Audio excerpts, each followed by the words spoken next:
Assalamualaikum warahmatullahi wabarakatuh. Waalaikumsalam A'udzubillahi warahmatullahi wabarakatuh. minasyaitonirrajim. Bismillahirrahmanirrahim. Alhamdulillahilladzi hadana lihada wa ma kunna linahtadiya laula an hadanallah. Asyhadu an la ilaha illallah wa la syarikalah wa asyhadu anna Muhammadan abduhu wa rasuluh la nabiyya ba'dah. A'udzubillahi minasyaitonirrajim. Bismillahirrahmanirrahim. Ya ayyuhalladzina amanu taqullaha wa kunu ma'as shodiqin, amma ba'd. Para jamaah haji kolbu di bulan suci Ramadan rahimakumullah, para murid, sahabat, kolega, memulai ngaji ini malah kita bersyukur pada Allah Rabbul Izzati Rabbil Alamin. Salawat ke sallallahu alaihi wasallam. Allahumma shalli wa ala alihi washabihi. Hari ini kita memasuki dari kitab Marokil Ubudiyah Syekh Nawawi Antani sebagai syarah Hidayatul Bidayah dari Syekh Abdul Islam Imam Ghazali. Untuk itu sekarang sudah memasuki bagaimana kita menjaga kaki kita. Wa qala al-mu'allif fi hadzal kitab wa nahwa bima bi ulumiha fit amin ya rabbal rahmanir rahim. Rijlani fafadhuma an tamshi bihima ila haram. Adapun kaki kita, fafadhuma, keduanya harus kita jaga. Dari mana antamsya bihima ila haramin, satu perjalanan melangkah dari sesuatu yang haram. Kalmasi li'ajlin ghibah, seperti kita berjalan kepada satu tempat yang di situ banyak ghibahnya, auli tajassusin, atau tajasus, bergunjing, auratil muslimin, yang membahas terhadap kelemahan-kelemahan sesama orang muslim. Itu tidak boleh.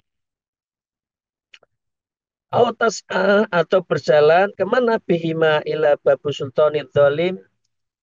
Mohon maaf kepada kita, Bapak Ibu sekalian, Bu Nyai, Pak Nyai, jangan sampai kita gampang jalan menuju babul sultanid zalim, kepada pemerintah yang zalim. Maka seorang ulama tidak boleh berjalan menuju ke sana. Ma'arridho bidulmihi kata kola Ibnu Hajar, seperti yang dikatakan oleh pendapatnya Ibnu Hajar. Ulama itu yang didatangi, bukan ulama yang mendatangi para penguasa. Mengapa? Fa'innal masaila salatin dolmah, karena sesungguhnya berjalan kepada pemerintah yang dolim itu, ya, min ghairi darurah, tidak ada alasan kecuali darurah. Dikit-dikit ke pemerintah minta bantuan, ya, dan sebagainya, itu nggak boleh. Nggak boleh. Sebagai pemimpin, sebagai ulama, justru kita yang harus dalam keadaan yang didatangi. Wa irhakin, dan kita tidak boleh mendekati. Ada birro'i aib ibna'i maksyatil kabirah, dan ini adalah bisa mendorong kepada, ya, artinya kalau ulama gampang mudah datang ke pemerintah, itu adalah suatu maksiatun kabiratun, maksiat yang besar. Mudaratnya itu lebih banyak. Nah, ini semua seperti yang disampaikan Fa innal masa, seperti yang disampaikan oleh Imam Ghazali, itu bisa fal mas'u wa qalu kabiratun, itu bisa melahirkan mudaratnya lebih besar. Karena itu Bapak sekalian, wa qolal mu'alif fa inna wa tawadun wa ikramun, karena sesungguhnya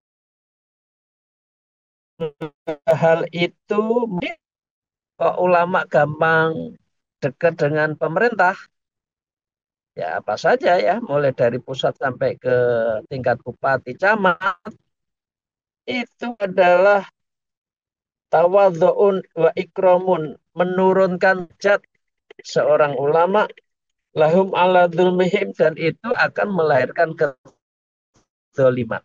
Apa? Pada memuliakan, tapi sebaliknya memuliakan kepada orang yang zalim. Nah, ini saya habis makan, kemudian lama, akhirnya kesalahan-kesalahan dari pemerintah hilang karena hadirnya para ulama yang melegitimasi dari pemerintahan yang itu tidak boleh. Waqad amrau ta'ala bil i'radi anhum, dan sungguh Allah telah memerintahkan untuk berpaling dari mereka. Ya, kita tidak boleh. Memang kita harus menjaga jarak dengan pemerintah. Berjalan kepada pemerintah itu harus menjaga jarak. Aidul matin fi qouli ta'ala, seperti yang disampaikan oleh firman Allah, a'udzubillahi minasyaitonir rajim, wala tarkanu ilal ladzina dzalamu fatamassakumun nar. Surat Al-Hud ayat 11. Dan janganlah kamu condong kepada orang yang zalim yang menyebabkan kamu juga akan disentuh api neraka. Condong itu artinya apa? Aila tumilu wala taskunu. Ya, ini condong dengan keadaan yang akhirnya yang didatangi juga senang, dilegitimasi. Bisa jadi ulamanya yang datang, nanti disangoni juga tenang dapat. Nah, ini adalah sesuatu yang bisa melahirkan kita itu menjadikan itu kata masa kemunar disentuh oleh api neraka. Jadi lebih baik ulama itu makom, maka apa makom suku fil makan. Makomnya itu harus diam di tempatnya biar orang datang. Bapak Ibu sekalian, wawa taksirum lisawadihim, dan hal itu adalah memperbanyak bagi jumlah mereka. Akhirnya mereka terlegitimasi kan, kesalahan-kesalahannya dipermisifkan oleh publik karena dilegitimasi oleh pemerintah tadi, ya. Aili jama'atihim wa'i'anatun lahum ala dzulmihim, bagi kelompok mereka dan sebuah bantuan bagi atas melegitimasi kedoliman mereka. Bapak sekalian, wabil khobar, di dalam satu kabar atau hadis, ini masih kita perlu telusuri lebih lanjut, disebutkan khairul umara'i alladhi ya'tunal ulama, sebaik-baik pemerintah adalah mereka yang mendatangi ulama. Wasarul ulama alladzina ya'tunal umara, sedangkan sejelek-jelek ulama adalah ulama yang gampang mendatangi umara. Ulama legitimasi etik moral, bukan legitimasi politik apa policy, bukan. Itu Bapak sekalian. Maka dengan demikian di khobar lain disebutkan al ulama'u umana'ur rasuli ala ibadillah, ulama adalah orang-orang kepercayaan Rasul atas hamba-hamba Allah. Karena itu disebut al ulama'u warasatul anbiya.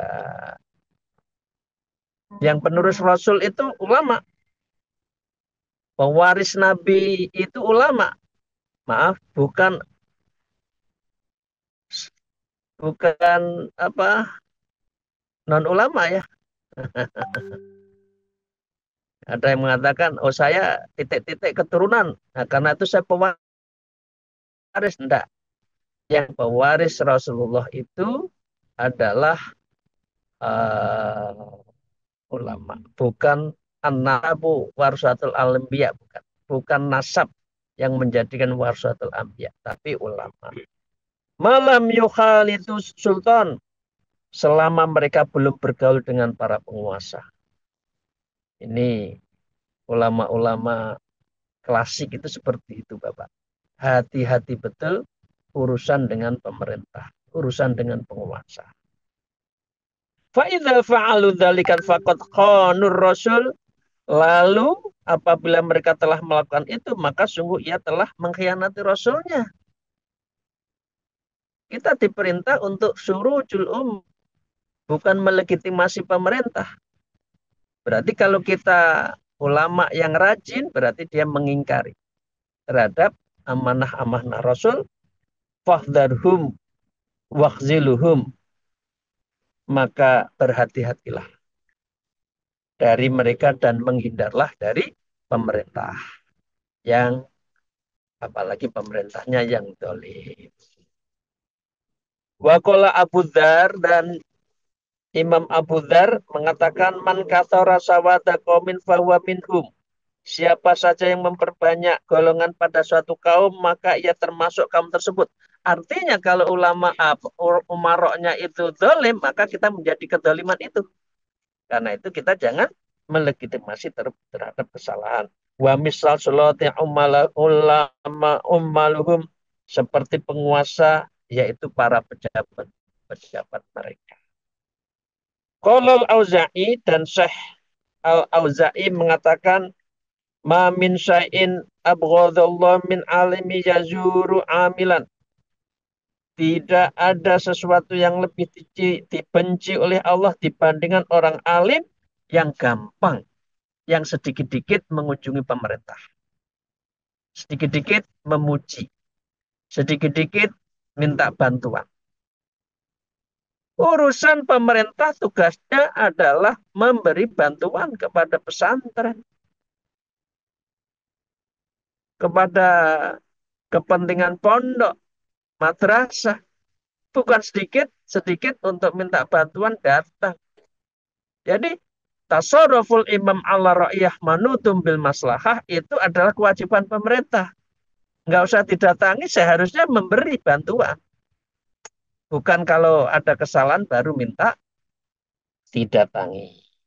Maka dengan demikian wa in kana dzalik lisababi talibi malihim bahwa sa'yun ila haram.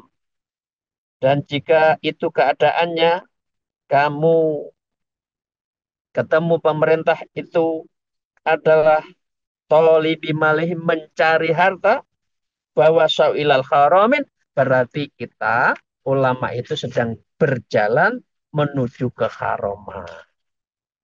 Ini Syekh Nawawi sama Imam Ghazali sangat hati-hati. Kalau urusan dengan pemerintah, hubungan ulama itu sangat hati-hati. Tidak mau ulama dijadikan legitimasi atas kesalahan. Kita lanjutkan bab sekalian. Wa qala Rasulullah sallallahu alaihi wasallam, man tawadhu'a li ghainiyin sholih lighanahu dhahaba thuluthu dinahu.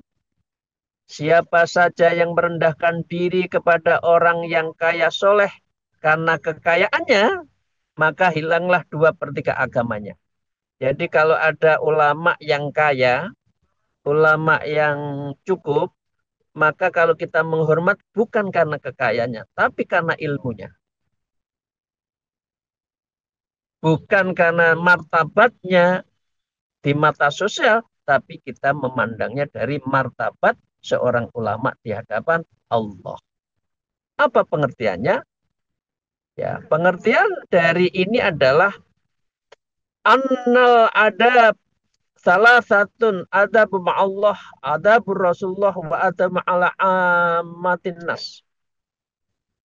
Artinya adab itu ada 3, kepada Allah, kepada Rasulullah, dan kepada sesama manusia. Maka apabila seorang merendahkan diri kepada orang kaya, maka hilanglah 2 etika. 2 adab itu. Adab pada Allah dan adab pada Rasulullah. Ya, wa bagia adab wahid, dan dia hanya mengambil adab 1, yaitu adab untuk urusan menungso. urusan kepentingan. Nah, karena itu Bapak sekalian yang saya hormati, ini tugas yang harus kita jaga, yaitu menjaga muru'ah, marwah seorang ulama di hadapan pemerintah, di hadapan penguasa. Bapak sekalian, wahada fi ghaniyin sholih famadzannuka bil ghaniyin dolim wa alal jumlatin, dan habat hilangnya 2/3 tadi terhadap orang yang kaya soleh, maka bagaimana? Jadi, kepada orang alim yang kaya saja kita tidak boleh menghormat karena kekayaannya. Tapi bagaimana? Bagaimana kalau kita bercengkrama dengan penguasa yang zalim? Oh, itu lebih murokap itu, zalimnya, haramnya itu. Nah, karena itu Bapak sekalian, kita harus letakkan semuanya itu atas dasar kita betul-betul sebagai ulama, bukan sebagai orang yang membenarkan. Nah, wa'alal jumlah, dan singkatnya, ya artinya ayat puluh kaulan kainan jumlatin, maka Imam Ghazali mengucapkan suatu ucapan yang keberadaan secara umum. Fakhorakatuka wasakanuta bi'adhika nikmatan min ni'amila ta'ala alaik. Maka bergeraklah dirimu dan diamnya dirimu, seluruh anggota tubuh kita, tiada lain adalah sebagai menjaga nikmat kita atas pemberian Allah Subhanahu wa taala. Fala tuharrika syai'an, maka jangan kamu gerakkan sesuatu kaki kita, aijus'an, atau seluruh bagian hidup, bagian tubuh kita, ya, fi maksiatillah ta'ala aslan, yaitu kepada jalan bermaksiat kepada Allah secara keseluruhan.